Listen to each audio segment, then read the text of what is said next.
So, sometime after the ceremony when Trixie and Starlight and Discord and Forax got their medals, Forax and Discord both went their separate ways, but Trixie and Starlight remained hanging around the castle, with Twilight and her friends off on a friendship retreat.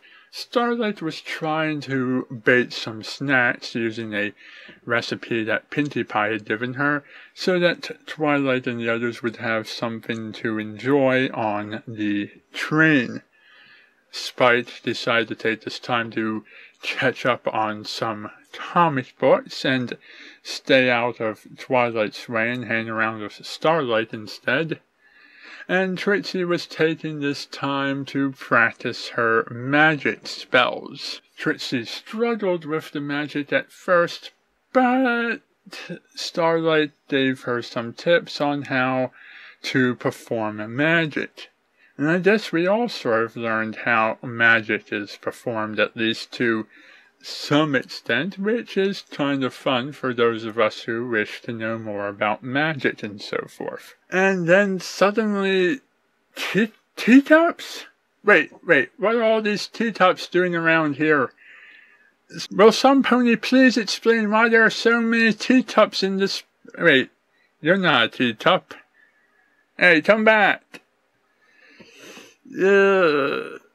I am gonna have to have some serious words with some pony, because some of this stuff should not be teacups right now. Anyhow, after getting so excited for learning her spell, Trixie got a little bit annoying to Starlight, and Trixie's been pretty oblivious to just how annoying and frustrating she can be.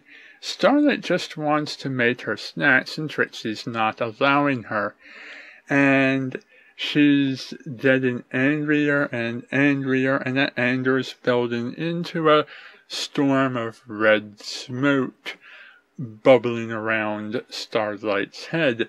And Starlight is trying to hold back her anger and hide her feelings, because she's afraid if Trixie realizes that Starlight is angry at her, that Trixie won't want to be Starlight's friend any longer. So Starlight does the polite thing and decides to bottle up her anger. Actually, literally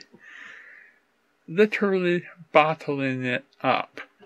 But it's not always the smartest thing to bottle up your emotions and not tell your friends how you're really feeling, because they would have no possible way of knowing how you're feeling if you're not honest about your feelings. Trixie continues to be oblivious and clueless, and to show no signs of caring about Starlight's feelings, because Starlight's not communicating her feelings, and this just made Starlight continuously angrier and angrier.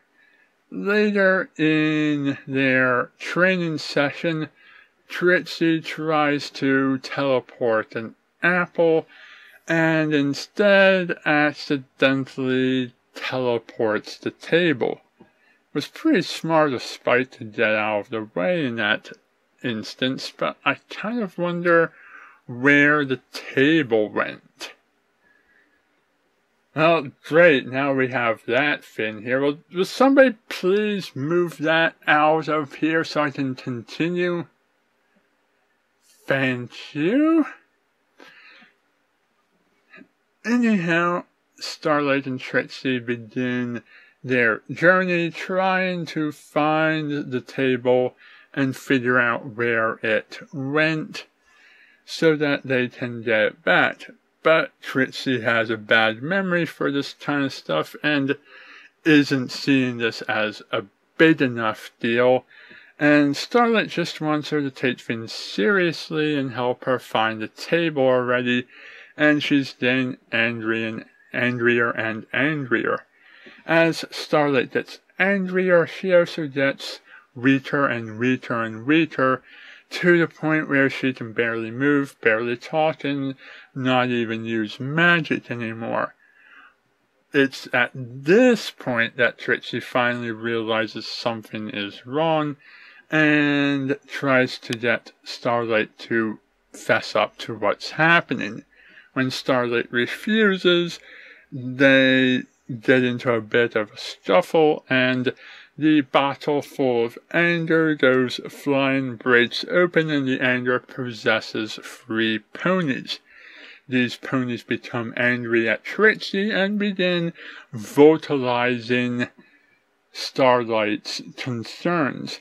And it's kind of funny seeing this happen because it's 3 very unlikely ponies expressing Starlight's feelings to Trixie, and Trixie still being oblivious and thinking ridiculous things like Granny Smith having a dark and troubled past.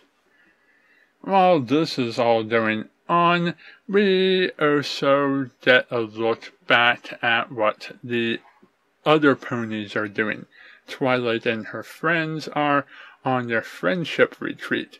They've chosen to have their retreat at something called an escape room, a locked bedroom where ponies try to solve riddles and puzzles in order to find the key to get out of the room. The girls are convinced that they're such close friends that they'll be able to get out of this room in record time because their friendship is just that strong. The friendship's so strong, in fact, that they break out into song.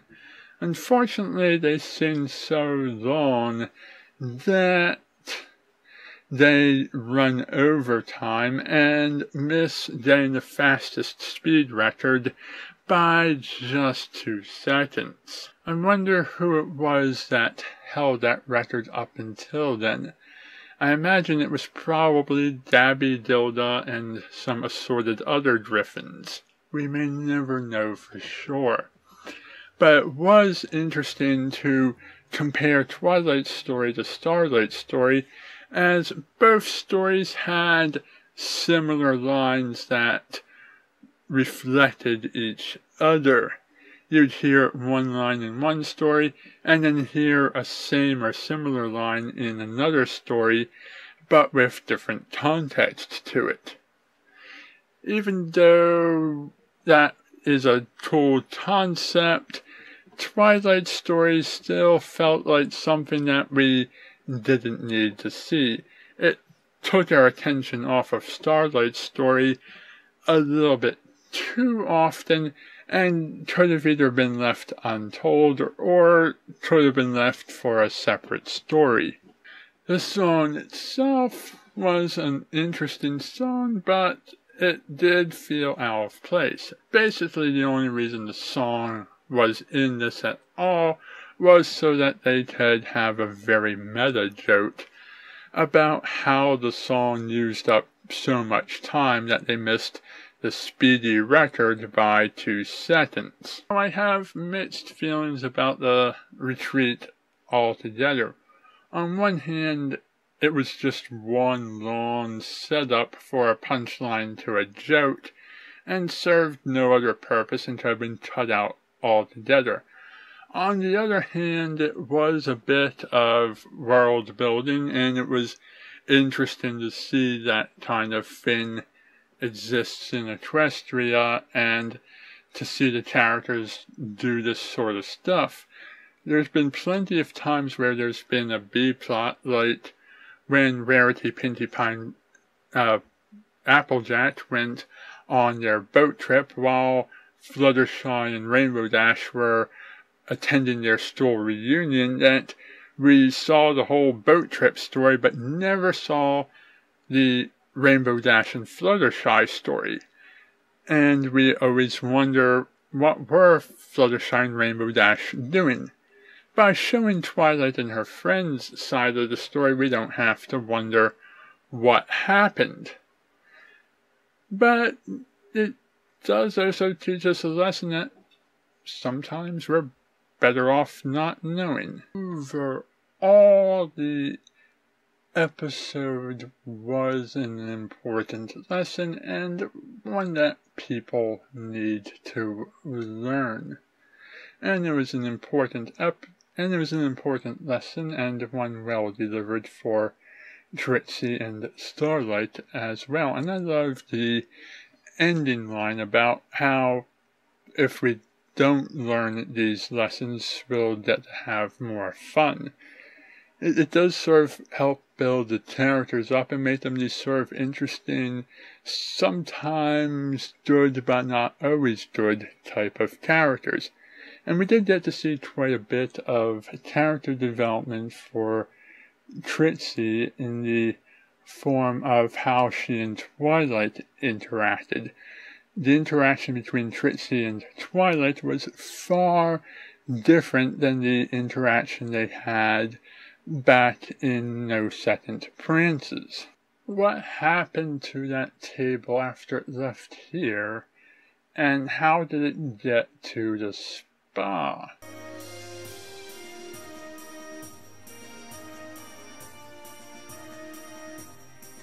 Now, anyhow, overall, it was an enjoyable couple of episodes, and I look forward to seeing what happens next time. Also, something that was new this season that few people would have been aware of because they're getting the download instead of watching this live is the fact that there was a brief short. Even though it used all pre-existing assets and there was no new footage created for it, we did get a rarity short discussing the importance of fashion. This in addition to last week when we got a special Pinkie Pie rap number catching us up on what's happened with the series so far. Both very interesting things that we've been getting from the series on the side that's easily overlooked. Anyhow, that's about all the thoughts I have for right now. Thank you for watching and good night.